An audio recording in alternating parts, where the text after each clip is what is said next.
साथियों नमस्कार, स्वागत है आज हमारे एक और नए वीडियो में। अगर आप हमारे चैनल पर नए हैं तो हमारे चैनल को सब्सक्राइब कर लें। अगर आप लहसुन की खेती कर रहे हैं तो ये जानकारी आपके लिए बहुत ही इम्पोर्टेंट है। साथियों, आप लहसुन चाहे ऊटी फर्स्ट या ऊटी सेकंड या चाहे कोई देसी वैरायटी लगाई है, तो साथियों इस वीडियो में हम बात करेंगे कि लहसुन में पहला फर्टिलाइज़र कौन सा डालना चाहिए। तो दोस्तों, शुरुआती अवस्था में पौधे अगर हमारे सूख रहे हैं या पीले पड़ रहे हैं या आपके पौधे सही से ग्रोथ नहीं कर पा रहे हैं या उनमें कोई फंगीसाइड का अटैक आ रहा है या रस चूसक का प्रकोप है, तो ये जानकारी वीडियो में आपको मिलने वाली है। तो बने रहें हमारे साथ वीडियो में लास्ट तक।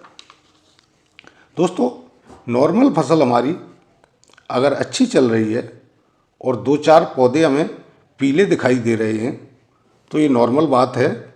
जब हम बीज की तैयारी कर रहे होते हैं तो हमारी कलियों की परत उतर जाती है या नाखून वगैरह लग जाते हैं, तो हमारे अगर 2-4 पौधे पीले पड़ रहे हैं तो ये बिल्कुल नॉर्मल बात है। हाँ, अगर ज़्यादा पीलापन हमें दिखाई दे रहा है तो हम जड़ उखाड़ कर देखते हैं कि उसमें हमारा कोई जड़ गलन की समस्या तो नहीं आ रही है या कोई फंगीसाइड या पत्तियों पर हमें कोई दिखाई दे रहा है या पत्तियों के पीछे हमें चकत्ते से समझ में आ रहे हैं, तो हमारी फसल इसका मतलब है ख़राब हो रही है। तो दोस्तों, इस कंडीशन में हम लेते हैं फिप्रोनिल 3 किलोग्राम प्रति एकड़ के हिसाब से, कार्बोफ्रॉन। इससे हमारी जड़ों का जो कीट है उसकी हम रोकथाम कर लेते हैं।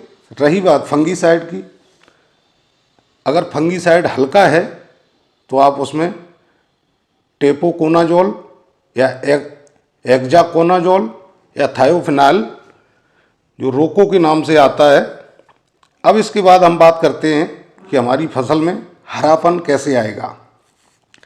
दोस्तों, अगर आपने बेसल डोज में सल्फ़र लिया है या नहीं भी लिया है, तब भी हमें सल्फ़र 80% वाला सल्फ़र देना है, जो हमारा सल्फ़र का भी काम करेगा और ये फंगीसाइड भी है। दोस्तों, अब हमें लेने हैं माइक्रो न्यूट्रिएंट्स सागारिका है, पावर बीटा है, धनंजय गोल्ड है, बायोवीटा ले सकते हैं। ये बाज़ार में बहुत से न्यूट्रिएंट्स मिल जाते हैं आपको। दोस्तों, बहुत सारे किसान साथी हमारे 90% WDG सल्फ़र का प्रयोग करते हैं, लेकिन इस समय जब हमारा फंगीसाइड का प्रकोप है हमारी फसल पर, तो उस समय हमें 80% वाली सल्फ़र लेनी है, जो कि फंगीसाइड भी है। या आपने किसी प्रकार का अगर खाद नहीं डाला है या उस समय हमें DAP या NPK अवेलेबल नहीं मिली है, तो आप DAP या NPK 12-32-16 भी डाल सकते हैं। दोस्तों, अगर आपने बेसल डोज दिया है अच्छी तरीके से, तो आप 30 से 35 किलोग्राम यूरिया के साथ आप ये माइक्रो न्यूट्रिएंट्स दे सकते हैं। दोस्तों, जानकारी आपको कैसी लगी? जानकारी अगर अच्छी लगी हो तो हमारे चैनल को सब्सक्राइब कर लें।